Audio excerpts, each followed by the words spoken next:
Hello everyone, and welcome to another episode of Feed My Sheep, Earthquake Reports and more. I'm Terry Rempel, and it's now the 27th of May.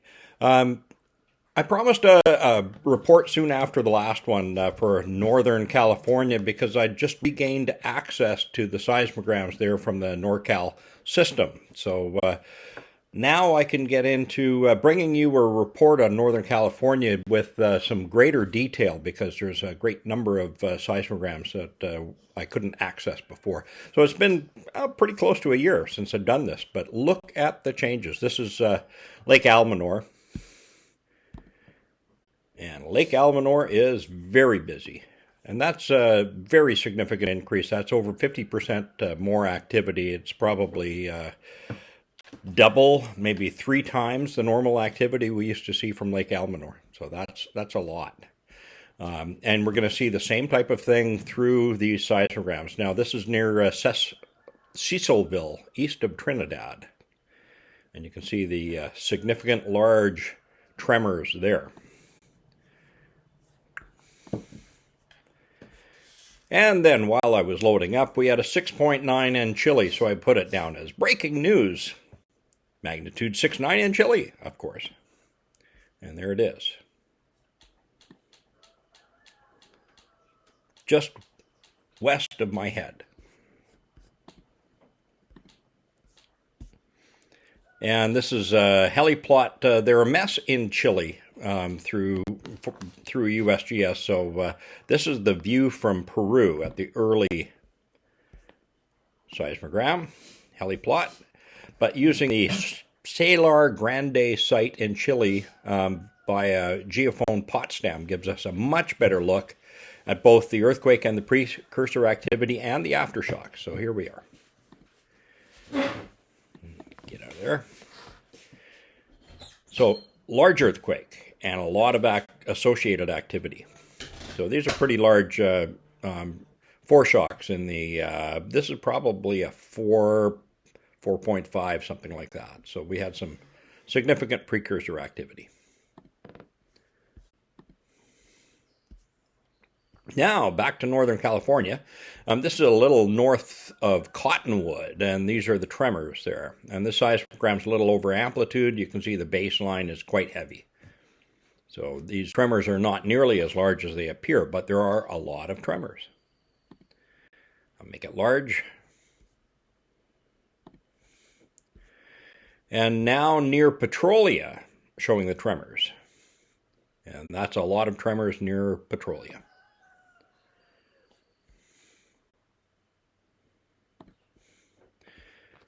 Now, we had a Petrolia 3.22 offshore. So that's quite a distance out. It makes the signal look smaller. But here it is. It doesn't show well in black. There it is there on the black line. Imagine that. A black line doesn't show well on a black background. And here's the Petrolia earthquake there, moving south to Eddersburg. So there it is there on the black line. Let's see, 1, 2, 3, 4, 5, 6. Nope, that's not it. That's a different one. That, or more likely, these are not time matched correctly. I think that's probably what's going on because we see the baseline is incorrect there. But this earthquake lines up exactly on the hour line. So the 2 seismograms are out of phase for time, but otherwise accurate. So there's a lot of earthquakes south of Eddersburg, and they're not being reported. And we can see that by looking at south of Eddersburg on USGS. And Eddersburg is in this area here. There's the offshore Petrolia earthquakes, one inland, but certainly nothing in the Eddersburg area, yet it's swarming with earthquakes into the mid-2 range, I would guess, or estimate. And then a little north of Mount Lassen, I picked up this black signal here. I thought, well, that looks like a very recent earthquake. And there it is, right north of Lassen. There's Mount Lassen, and that is a 3.48, according to USGS. So occurred while I was loading data, so I popped that back on. So that's from the 25th. And looking from north from Mount Lassen itself, we see the earthquake down here, and that's the size that it's representing at as 3.48. And just north of Lake Almanor, we see there's all kinds of activity. The earthquake doesn't seem as large, yet so these tremors, it should look larger. So these tremors are actually larger than they appear. And that's why we have nothing on the baseline activity up here. So it's reporting under value. The magmatic tremors north of Lake Almanor are much more significant than what is being shown on this seismogram. And these are magmatic tremors. That's volcanic trend tremors. Then just west of Susanville is further away. There's the earthquake just north of Mount Lassen, showing a much stronger signal. So these tremors are at about reasonable value here. Now, moving to the coast, Fort Bragg tremors, back to the coast and moving south. Very, very significant tremors at Fort Bragg. Now, these were large 9 months to a year ago when we last reported. They were already large then. And they continued large, moving east. So this activity isn't new. It has increased in intensity a little bit. So this is east to the Forks. And this is Sutter Buttes. A lot of activity at Sutter Buttes. That's probably a 100% increase in activity, maybe 200% increase on this seismogram from what we were seeing previously. You can go back a year and you can look at my California programs, Northern California programs, and you can see the activity. I commonly had Sutter Buttes there, and many of these other sites, and you can do a comparative analysis yourself, and you can see that a lot of these have ramped up by 100%, 200%, some of them 50%, but a significant increase in a little less than a year's time. This is 8 hours at Mendocino. Lots of tremors there. South to Elk, we're staying along the coast. This is an over-amplitude site, but the tremors are obvious.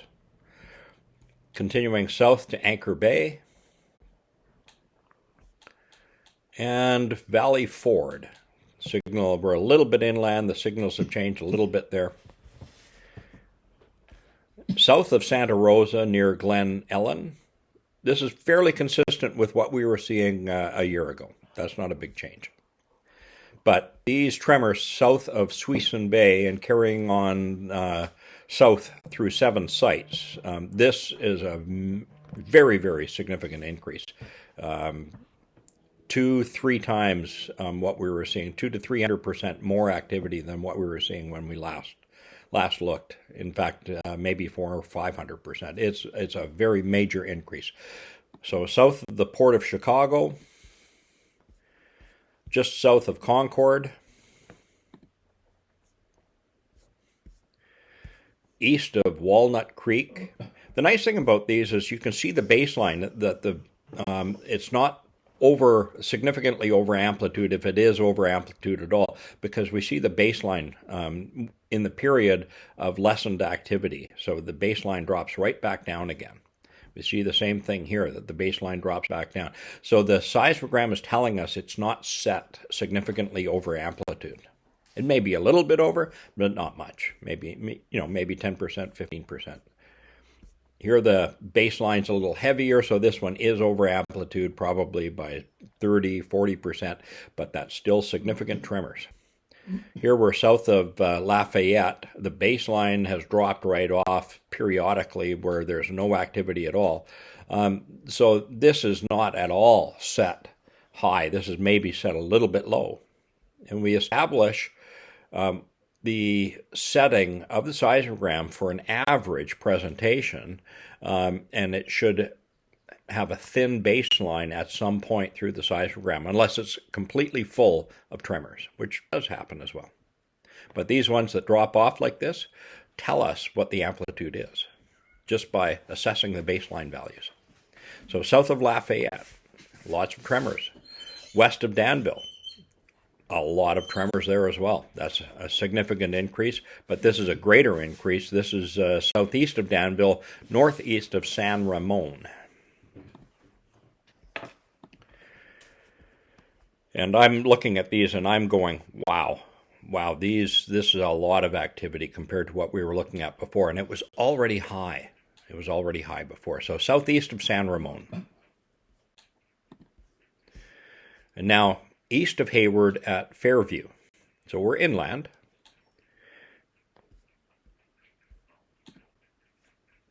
No, that one doesn't enlarge. And in the wilderness between Union City and Verona, north of Fremont. Again, the baseline drops right off. This isn't over amplitude. This is a lot of tremors. It's not as heavy as some areas, but it's still significant tremors. This is Fremont itself, and this is in no way over amplitude because we see the baseline drop right off. We can get up close, look at that red line, nice and thin across there. There's just that many tremors in Fremont. Southeast of San Jose. Those are larger tremors. We're looking at the same type of energy. These are all small tremors. These are very large tremors, less of them. So it expresses the same amount of energy, roughly speaking. So now we're a day later on the 27th. Northeast of Lassen this morning, we have a pair of moderate-sized earthquakes. The large waveform portions are much larger than the earthquake north of Mount Lassen yesterday, which they pegged at a 3.48. So it seems we are now looking at a 3.6 and a magnitude 4.0 simply by using a comparative analysis from the same sites, from the USGS sites, comparing the two. So the proximity is the same. So this is a much larger earthquake than what they reported as a 3.48. Yet they're calling this smaller. They're calling it a 2.29 and a 3.42. From a little west of Hat Creek, using a different system, because it's always good to compare. We're northwest of the epicenters, which are near Old Station, and these earthquakes are solidly on the volcanic trend of the Cascades. The 3.48 from the day before, and then these two, they're all in the volcanic trend. And this is reported by USGS as a 2.29 and a 3.42, even though the signals are larger. So that doesn't make much sense. And we see a lot of other earthquake activity right in the area. So it looks like there's some aftershock activity as well. This indicates that the force, I checked the sites further out from the earthquake epicenter, and the signal did not transmit well over distance. This was the same with the 3.48. This indicates that the force was expended upward because it was due to uplift. That's a process of exclusion that brings us to that conclusion. In this volcanic trend location, it is normally magma intrusion that causes uplift, and these are very large earthquakes for uplift fracturing. Now this, we can expect that this seismogram is over amplitude, and it's over-representing the size of the earthquakes, but we've got another one to go to, and that's the USGS, and we can see that they're large. They are large. Now, closer to Mount Lassen, we see another pair of earthquakes at a completely different time, same day. These were also solidly on the volcanic trend, of course, and they were smaller and did not transmit to other near stations. So these appear to be additional uplift fracture earthquakes that were not reported, and these are actually in the 2.8 to 3.2 range by my assessment. So this one in green here carries on into the blue over here. The black one is a little bit larger based on the size of the S wave that we have here. But lots of tremors in the area as well. Magmatic infill tremors. The only site with near matching signals that I could find looking around was a little west of Medicine Lake. And I thought, well, this is odd. And then I went back and I did a comparison. Oh, they're not at the same time. They're not at the same location on the seismogram from left to right, and they're not at the same time. This is a different set of earthquakes. So we've got a pair of earthquakes here. We've got a pair of earthquakes here at a different time, same day. We've got a pair of earthquakes here. None of these are transmitting to other near stations, so these are all uplift earthquakes. So this is a third set of paired earthquakes in Northern California, and these appear to be in the 3.5 range. And again, uplift earthquakes. From Lake Almanor, back to Lake Almanor again, we see a fourth pair of earthquakes here, red and black. This is not an overly high set seismogram, because we see the baselines pretty clearly. Now it's got some errors in its representation. It doesn't normally have these, seismograms wouldn't have these parallel wobbly lines typically. So what we do see is we see a lot of tremors, a lot of small earthquake activity all over Lake Almanor. These are getting into reportable sizes all through here. And certainly these two are reportable, but they're not being shown by USGS or any other organization, earthquake organizations. So Lake Almanor is a volcanic site in the transition zone from the Cascades volcanics to the Sierra Nevada volcanics. It's right in the transition zone. This site had a pair of 4.5 earthquakes about 2 years ago, a warning sign of expanding volcanic reactivation that I reported on back then. And the heavy nearshore tremors that extend inland are most logically explained as caused by subduction of the seafloor under California. So that's what's causing all of this, is subduction, and I'll explain this. And this subduction feeds new magma into the stratovolcanoes of not just the Cascades Range, but the Sierra Nevadas as well, and somewhat to the south also, but that's less prominent. So that includes the volcanic fields and buttes. And this elevated rate of subduction, which we've seen all along the coast, all those sites that I was showing you with heavy tremor levels, that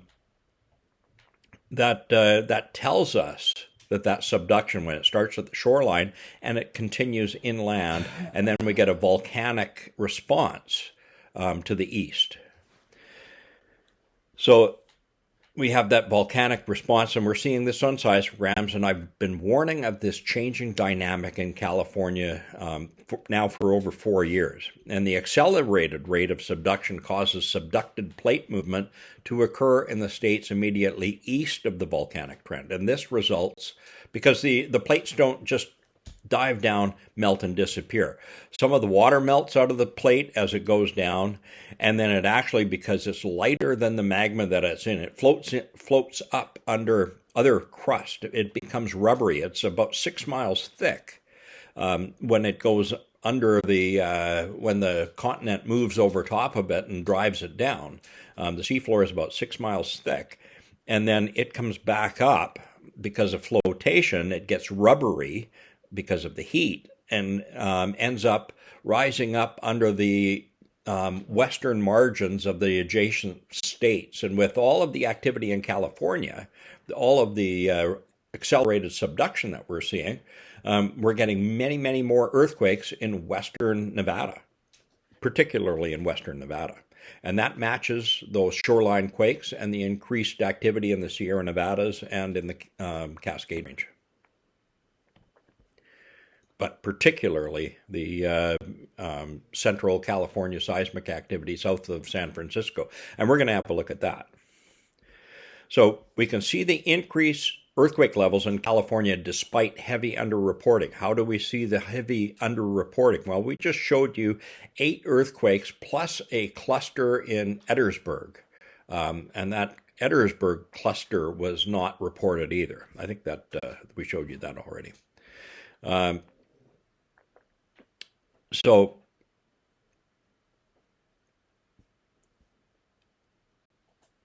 here's an image of showing you the band of earthquakes occurring in Nevada, and that's this band here.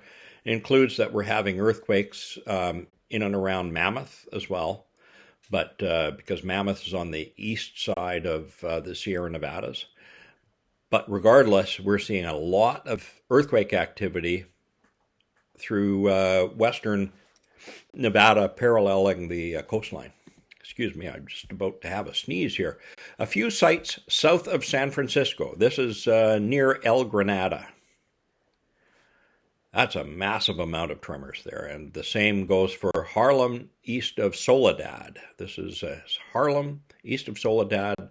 Major tremors. The baseline, you'll notice, is not overly heavy. This may be 50% larger than it actually, or appear 50% larger than it actually is, but that's still major tremors. Same thing holds for this site east of Soledad, that it's a little over amplitude, but that's still a lot of tremors. We get down to Big Sur, and we're right on the coast, of course, and look at the level of tremors that we have occurring right now. I just loaded this about an hour ago. And well east of Big Sur, so inland, the tremors continue inland, and you can see these are not over amplitude because there's the baseline dropping down to a proper and correct baseline value where you see just tiny little tremors all along it. I can enlarge that, and you can see there's just a hint of tremors along this line. That's a correctly set seismogram showing massive tremor levels. Here we are west of San Lucas. Again, elevated baseline, but we're only probably 50% to 100% larger. Still a lot of tremors. Morro Bay has a significant amount of tremors as well. San Luis Obispo, again, a correctly set seismogram. You can see the baseline drops right back down to very small vibrations. That might be 10%, maybe 5% over the correct setting, but it's not significant. The tremors are what's really significant. And so we're seeing these shoreline tremors of subduction. In the PNSN, they say, oh, there's slow slip tremors, right? These are not slow slip. These are like fast creep, almost walking pace tremors of subduction. The subduction is that much faster when we're seeing this much in tremors. So this is very significant for what we're going to see in volcanic activity in the Sierra Nevadas and around Mount Lassen and Mount Shasta. In the volcanic fields, we're seeing activity all through the volcanic fields of Northern California, north of Mount Lassen and to the east. Certainly there's been a lot of activity all through California, through the Sierra Nevadas. As much as we can track, because the seismograms aren't as prevalent through the Sierra Nevadas as they are elsewhere in California. So it's a little tougher to track there, but between the earthquakes and the seismograms that we can get a good look at, we can certainly express that volcanic activity is really picked up through the Sierra Nevadas. And we've got some steam episodes as well that help confirm that, and some hotspot episodes. All right, so we hope this shows you what's really going on in Northern California and through Central California. And we hope this allows you cause for preparation for volcanic and earthquake events. We've got subduction quite clearly all the way from northern Alaska down to at least as far as LA, showing through seismograms. And this is very significant. It so greatly extends as a precursor warning that the Great Cascadia earthquake is not going to be limited to that size. Instead, it's going to match up to the periodic seafloor sample proven much larger events that happen sporadically through time. And so the Great Cascadia earthquake doesn't always just stop at the Mendocino Ridge, run from central Vancouver Island to the Mendocino Ridge. It sometimes is much larger, and that's proven by seafloor coring and the very large turbidite findings that they find in those seafloor samples.